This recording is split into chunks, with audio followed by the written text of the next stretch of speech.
الو، مساء الخير. انا نوم معاك اتش ار ساره، ايه الاخبار؟ الو. ساره، ازيك؟ عامله ايه؟ كله تمام. طيب انا بكلمك خصوصا إنك كنت مقدم معانا على فيكنسي. اه، انترستد جدا جدا. محتاجين نعمل مع بعض انترفيو بكره ان شاء الله. 12 مناسب بالنسبه لك؟ تمام، مناسبني جدا. هبعت لك لوكيشن وكل التفاصيل على واتساب. تمام. تمام، شكرا ليك. تمام، اتفضل. ماشي، ان شاء الله الساعه 12 بالظبط اكون عندك.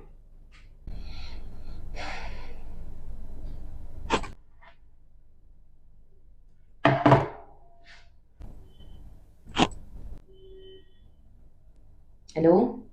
ابانوب، ايه الاخبار؟ معاك ساره، اتش ار ساره بالظبط. اه، اتش ار ساره، عارف. المفروض كان عندك انترفيو النهارده الساعه 12. الساعه 5. انا بحاول اتصل عليك كل ده وانت ما بتردش عليا. اه لا، ما انا مش هعرف اجي خلاص. اه. لا، اصل انا سافرت الساحل. اه. معلش، صحيت لقيت نفسي في العربيه بجد وهناك في الساحل انا. نعم. طيب تمام. لا لا، مفيش اي مشكله. ماشي تمام، اتفضل. هي المشكله دي باختصار، دي حياتنا اليوميه حرفيا، الروتين اليومي للاتش ار هو اللي حصل قدامكم دلوقتي ده. لو انت مش عايز شغل ببساطة جدا ما تقدمش في الشغل. بس